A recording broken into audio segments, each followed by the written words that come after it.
రైటిక bulletin లో breaking news చూస్తున్నాం. నూతన సంవత్సర వేడుకల సందర్భంగా ఆంధ్రప్రదేశ్ లో మద్యం షాపులు, బార్ల కార్యకలాపాలు అర్ధరాత్రి 12 గంటల వరకు కొనసాగించడానికి ప్రభుత్వం అనుమతి ఇచ్చింది. డిసెంబర్ 31, జనవరి 1 తేదీలలో ఈ సడలింపు వర్తిస్తోంది. ఏపీ టూరిజం ఆధ్వర్యంలో నడిచే లైసెన్సులకు అర్ధరాత్రి 1 గంట వరకు మద్యం విక్రయాలను అనుమతి లభిస్తోంది. శాంతి భద్రతలను పాటిస్తూ వేడుకలు జరుపుకోవాలని ప్రభుత్వం కోరింది.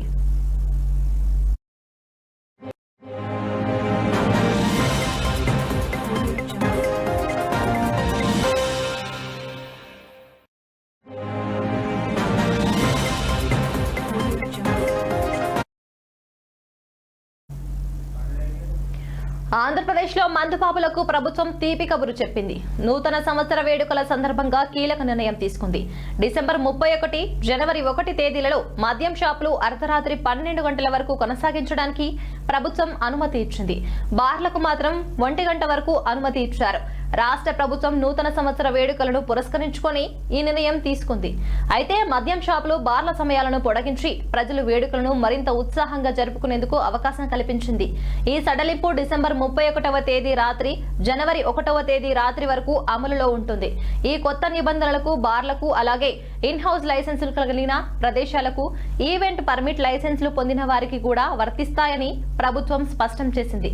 దీనితో పాటు మద్యం విక్రయాలు కూడా అర్ధరాత్రి 12 గంటల వరకు కొనసాగించవచ్చని తెలిపింది.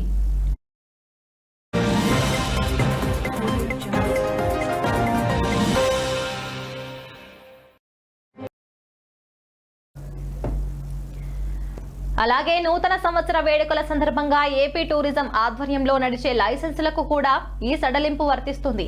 డిసెంబర్ 31, జనవరి 1 తేదీలలో అర్ధరాత్రి 1 గంట వరకు మద్యం విక్రయాలకు అనుమతి లభించింది. పర్యాటకులు, ప్రజలు ఇబ్బందులు పడకుండా ఈ నిర్ణయం తీసుకున్నట్లు ప్రభుత్వం తెలిపింది. ఈ మేరకు ప్రభుత్వం అధికారికంగా మెమో జారీ చేసింది. ప్రభుత్వ ప్రిన్సిపల్ సెక్రటరీ పీయూష్ కుమార్ ఈ ఉత్తర్వులను జారీ చేశారు. ఈ కొత్త నిబంధనల ప్రకారం ఏపీ టూరిజం లైసెన్సుల కింద పనిచేసే యూనిట్లు కూడా ఈ పొడిగించిన సమయాల్లో మద్యం విక్రయించవచ్చు. ఈ నిర్ణయం వల్ల మద్యం విక్రయాలు కూడా పెరిగే అవకాశం ఉంది. ఈ ఉత్తర్వులు వెంటనే అమల్లోకి వస్తాయి. ఈ సడలింపు వల్ల మద్యం షాపుల యాజమానులు కూడా సంతోషంగా ఉన్నారు.